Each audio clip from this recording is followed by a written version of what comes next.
now we will discuss general features of next phylum and that is Annelida. यहाँ इस board पर आप एक ऑर्गेनिज्म की बॉडी की आउटलाइन देख रहे हैं। आप देख सकते हैं the organism is having elongated body.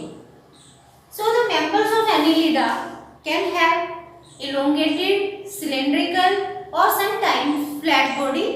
And if you are going to touch this body, you will feel that it is very soft. They are not very hard or they don't have any type of external skeleton over their body. That's why they have very soft body and it can be elongated cylindrical shape or it can be flat also. अब यहाँ पे ध्यान से देखिए, इसकी पूरी body पे आपको यहाँ पर बहुत सारी लाइंस दिखाई गई हैं and these lines are dividing the complete body into small segments. These segments are known as metamers and this is very unique feature of these members that they possess metamerism. Means their body is divided into a number of segments. Their body is segmented and these segments are of true type. Why true type of segmentation is there? Because all these segments are derived from the mesoder. And one more thing about this segmentation is that both external and internal type of segmentation is present in annelids.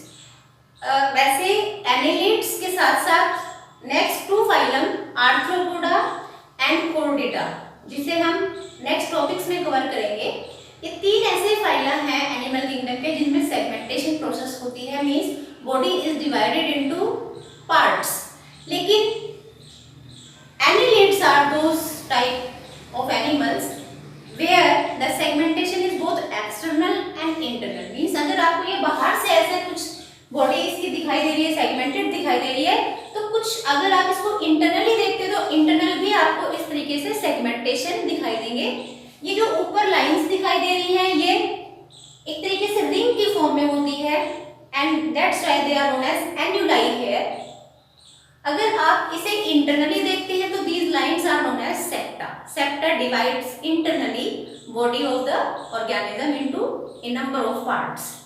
So because of presence of these ring like lines which we are calling as annuli, these members are given this phylum Annelida. Annelida is actually linked with presence of these annuli. Okay. Now if we are going to discuss about the habitat of these organisms, then we can say that they are both aquatic in nature and terrestrial in nature. Means you will find them both in aquatic medium and in aquatic medium also both marine and freshwater forms are available. While if they are terrestrial, they can be free living or they can be parasite. Free living, you all know that they don't depend on any type of host. They derive their nutrition from the atmosphere by absorption or holozoic type of nutrition, but they are not sucking the nutrition from any host body. They are not parasitic in nature. But there are a number of organisms. जैसे यहाँ पर एक organism दिखाया है, ये leech है, and this leech or Heliodimia is a parasite on mammals.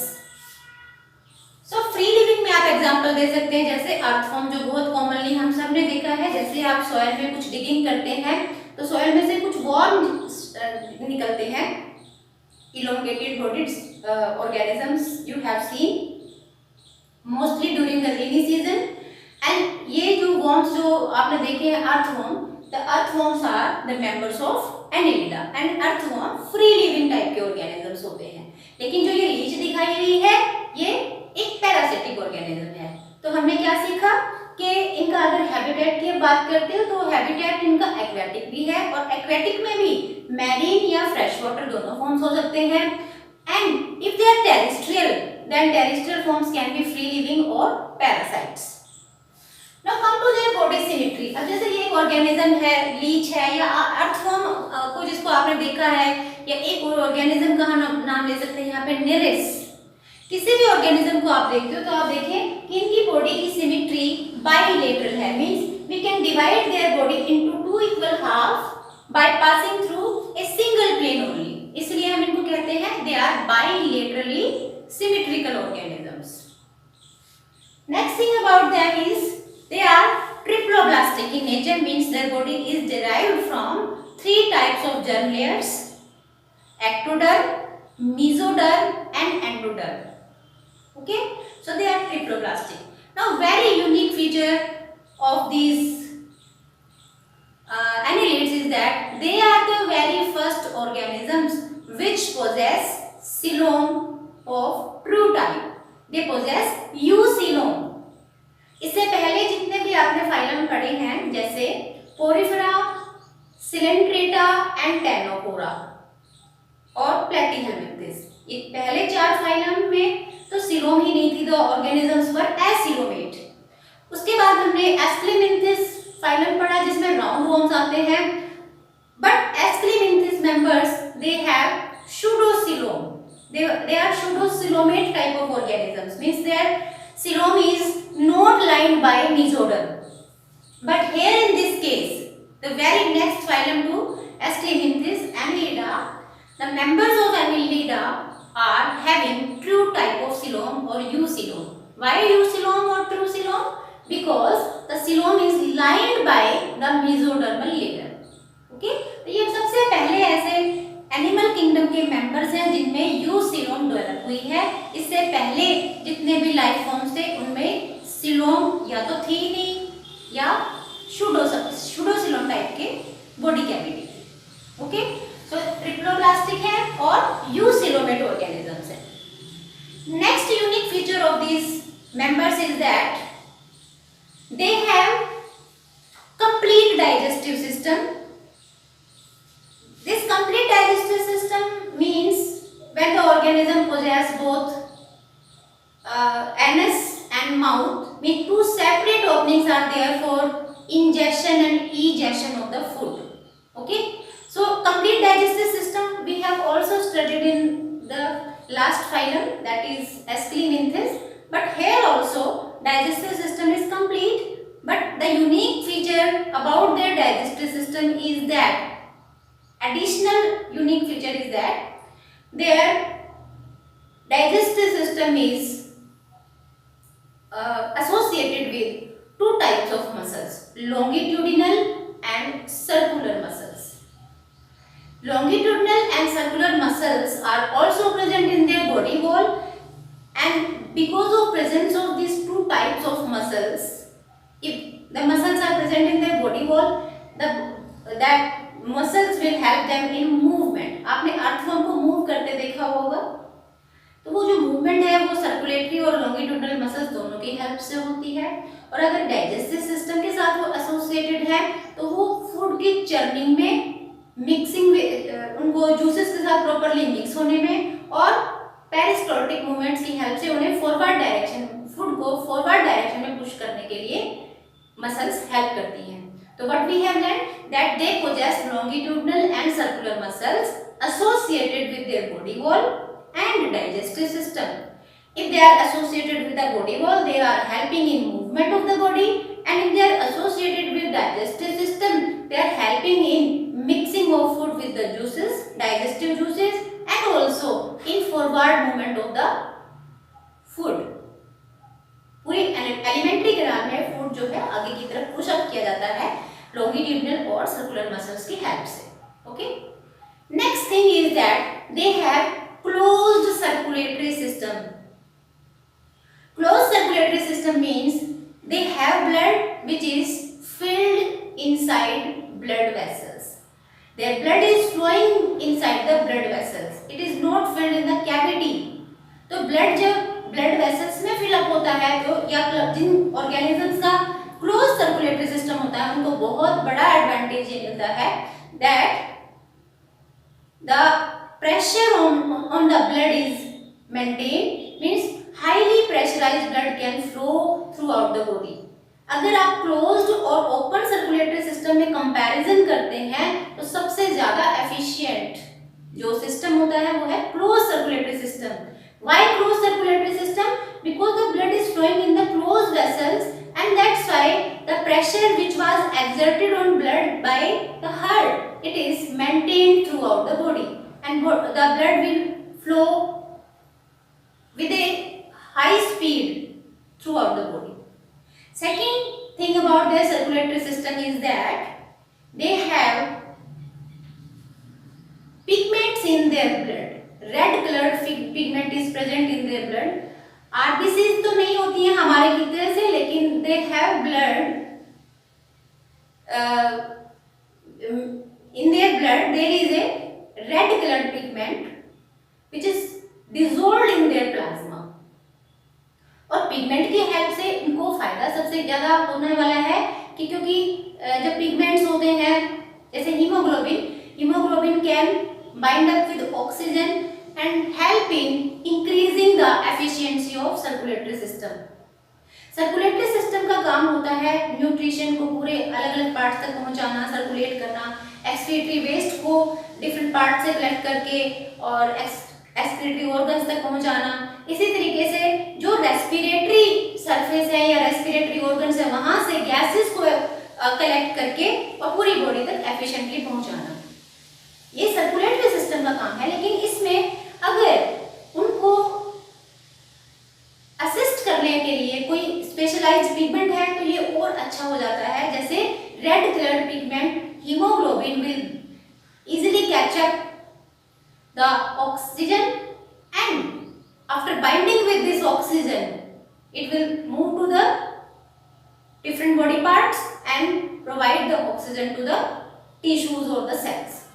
So they have two unique things, that they have closed circulatory system and they have blood with respiratory pigment. Okay, now let's see here, there is a diagram I have drawn. ये suppose यही organism है और इसको हमने internally दिखाया है. आप यहाँ पर इसके इंटरनल सेगमेंट्स देख रहे हैं. तो ये जो डायग्राम है ये रिप्रेजेंट करता है इसके नर्वस सिस्टम का कुछ पार्ट. नर्वस सिस्टम जो किसी भी ऑर्गेनिज्म की बॉडी में कंट्रोल एंड कोऑर्डिनेशन में हेल्प करता है, उसकी बॉडी के पार्ट्स की मूवमेंट या कोई भी वर्किंग को कंट्रोल करने वाला नर्वस सिस्टम, जिसमें न्यूरॉन्स हेल्प करती है.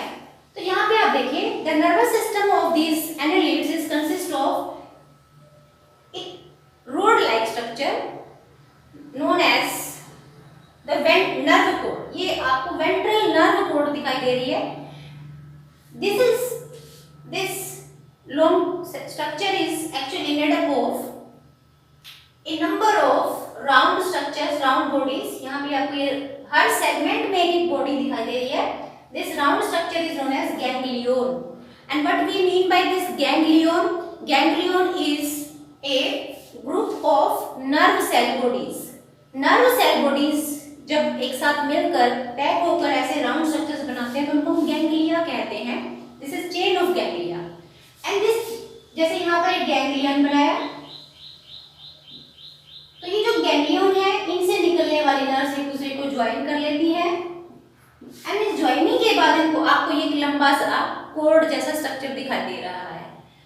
And at the anterior part you can see that these nerves they are going to join with each other and forming a ring like structure.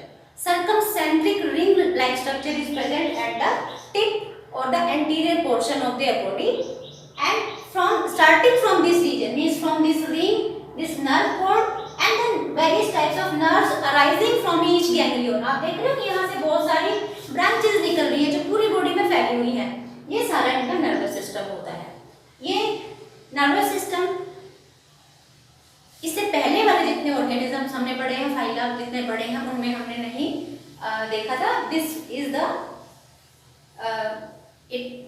well developed nervous system is present here, and very first animals where this type of nervous system is there. Okay, now come to the excretory structure. They have very unique type of structure known as nephridia. Nephridia are those structures which helps in excretion and osmoregulation. Nephridia पूरी body में अलग अलग जगह पे हो सकते हैं, जैसे फेरिंग्स के पास हो सकते हैं, सेप्टर में हो सकते हैं, स्किन के ऊपर हो सकते हैं. लोकेशन वाइज इनको हम डिस्ट्रीब्यूट कर सकते हैं, लेकिन एक्चुअली जो यूनिट है एक्सक्रीशन की वो नेफ्रिडिया कहलाती है. And the nephridia help in not only removal of the excretion process, but these nephridia also help in osmoregulation, means maintenance of salt and water.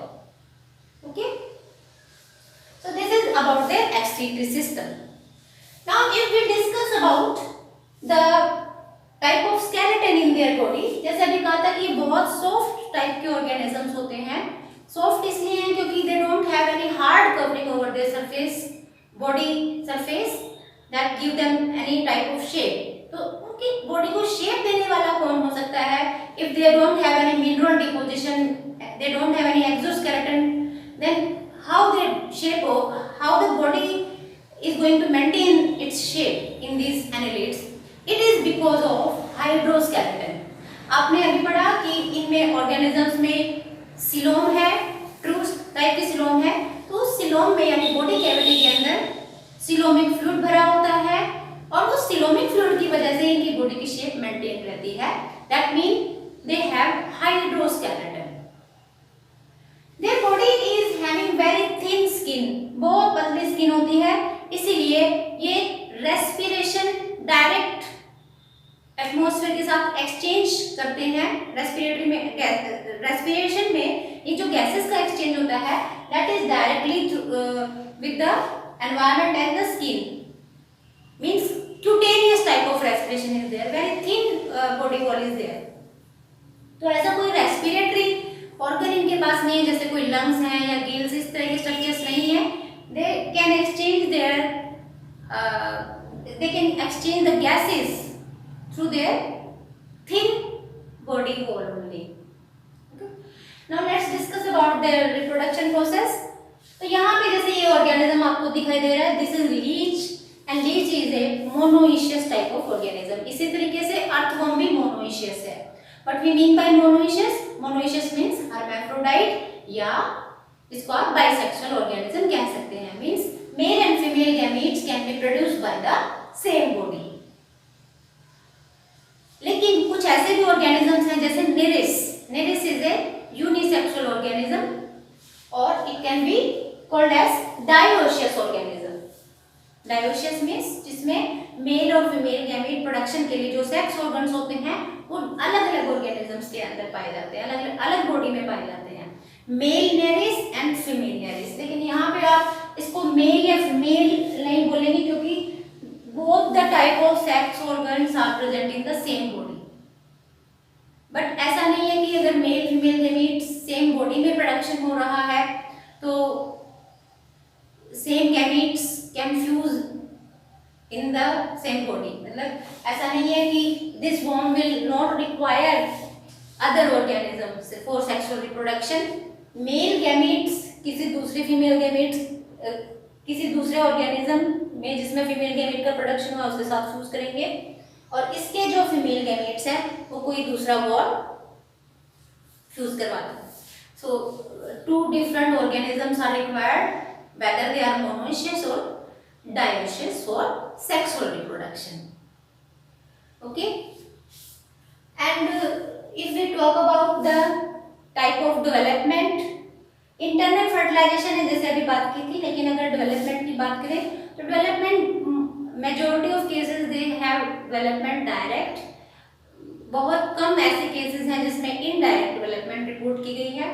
So you will say majority of the annelids show direct type of development, means there is no larval stage. Okay. Now let's have some example. जैसे अभी बात कर रहे थे हमने, एक तो यही लीच या हिरुडाइनिया, एक पैरासाइट है.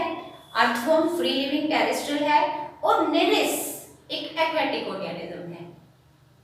अब अगर इनकी मूवमेंट की बात करें तो हम कह रहे थे लॉन्गिट्यूडनल एंड सर्कुलेटरी मसल्स होती हैं, लेकिन इनके बॉडी के सरफेस पर बहुत माइन्यूट अनजॉइंटेड अपेंडेजेस भी पाई जाती हैं. जैसे अर्थवर्म की बात करें तो earthworm has minute appendages known as setae. And Nereis की बात करें तो Nereis which is an aquatic organism, it has parapodia. So they may have locomotory appendages for movement. So this was all about the phylum Annelida, and I hope these features are clear to you.